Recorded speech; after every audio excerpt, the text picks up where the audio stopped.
I will never forget the moment that a little old man with a long white beard and black framed glasses sat on the windowsill in the newborn intensive care unit in Wellington Hospital in New Zealand and delivered what felt like the final blow to a harrowing diagnosis for my 6-week-old newborn baby girl. And I felt so alone. I had to ask him, "Are you saying that my daughter is blind?" And he nodded, unable to look me in the eyes. I'll never forget getting on a plane and leaving New Zealand to come back home to Australia. Leaving my daughter's father, I had never felt more alone. I'll never forget sitting my daughter on my knee in the ophthalmologist's office as he waved a little toy with flashing lights in front of her eyes, as he confirmed a diagnosis that I was learning to come to grips with. It's a mouthful. Septo-optic dysplasia with optic nerve hyperplasia, panhyperpituitarism, autism, and an intellectual delay. And I'll never forget reading the reply from Vision Australia with a date for an initial assessment and meeting Lauren, an early intervention and play therapist, who walked alongside me and alongside us for the first 4 years of raising a child as a solo mum to a blind, autistic, and developmentally delayed baby. There is great loss of friendships and community when you bear a child into the world with a disability. We couldn't engage in usual play, access community-based services, buy colourful toys with flashing lights, or enjoy outings with friends and their children. The momentary pleasure of connecting with other parents, none of who had any idea what it was like to parent a child with vision loss, forever complicated by the stress of trying, it really just wasn't worth the effort.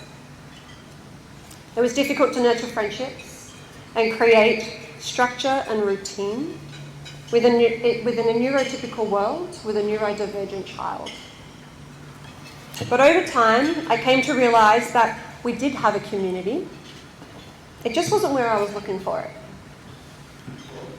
I've lived through many moments of great magnitude raising my now 14-year-old daughter, who is physically, neurologically, cognitively, and sensorily challenged, but has the heart of a lion, the sass of a 14-year-old girl, the blueprint of a musical genius, and savant tendencies for dates, birthdays, and an incredible memory. Many of those moments felt tragic, and more often than not, I endured and held them alone in the silence of my own heart, alone in the living room with a phone against my ear, or on the side of a hospital bed, or in a therapy room with no windows. But for every tragedy, with an open heart and the desperate will for possibility, there have been equally, if not many more moments of wonder and opportunity.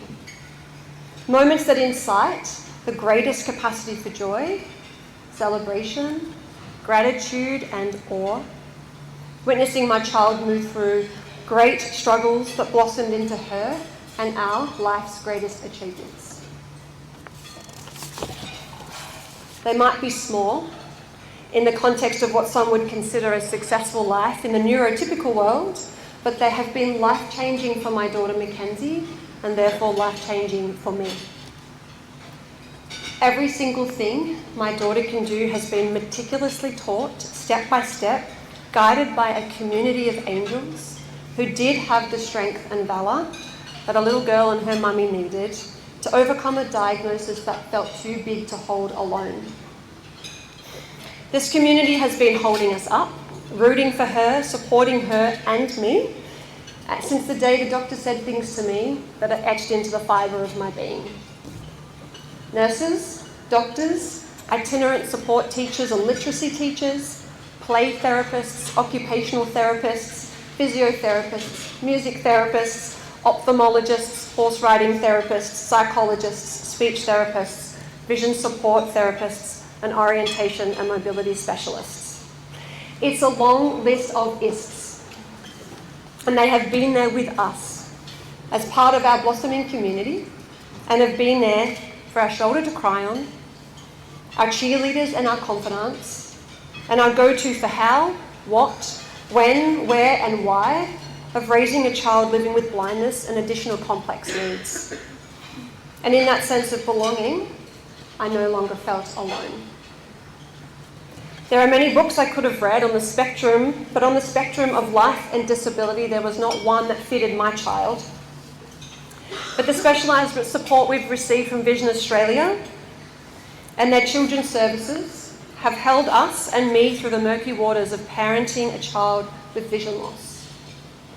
It is because of organisations like Vision Australia, committees like the Black and White Committee, and people like you, who are an extension of a diagnosis that we received in a small hospital room far, far away from home nearly 15 years ago, and have lingered so subtly on the surface but have such a profound and deep impact on our journey.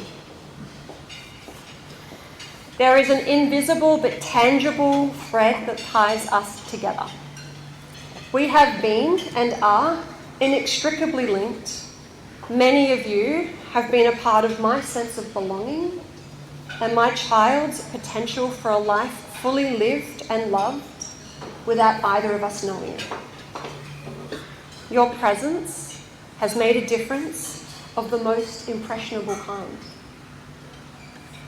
However you're invested, physically, energetically, emotionally, socially, financially, you matter to children like Mackenzie and to mothers like me. You help us belong somewhere. I was made to feel a part of something when everything felt like it had been stripped away and I was abandoned in a barren land without a way back home. Belonging, one of the fundamental human needs. And it's because of this belonging that I felt confident and capable of adapting within the confines of a diagnosis that denotes limitation into a life of possibility and opportunity. It is because of Vision Australia, the Black and White Committee, and you, that I'll never forget those difficult moments, but more importantly, I will never forget the first time she spoke when I was told she never would. The first time she walked at 4 years of age when I was told she never could. Listening to her read Braille for the first time, receiving my first Brailled Mother's Day card and being able to read that.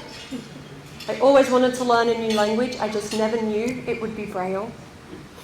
I'll never forget the moment she first dressed herself, brushed her teeth and unpacked her school bag after many, many, many months of learning with her OT. The first time she ate a meal without her feeding tube at 5 years of age. Winning a horse dressage competition. Playing a voiceover role for a cartoon about bullying and inclusion targeted at kids with autism, played by kids with autism. Figuring out how to play Bach by ear on the piano with her floppy little fingers. Attending an overnight camp. Independently making calls and texts to her favourite people and creating playlists on Spotify. And being supported by the leadership team from Vision Australia as we caravanned up the east coast of Australia for 6 months, just me and her. Fundraising for Vision Australia, which then inspired my children's book, The Adventures of Kenzie Moon, which is all about a blind girl and her mum on a road trip they took around Australia. My daughter and all of her unique and variable qualities have been the greatest challenge and also the greatest gift of my life. When we feel safe and secure in the loving and intentional care of others, everything is possible. Thank you for being a part of our community. Thank you for being part of our possibilities. You've made a difference. Thank you.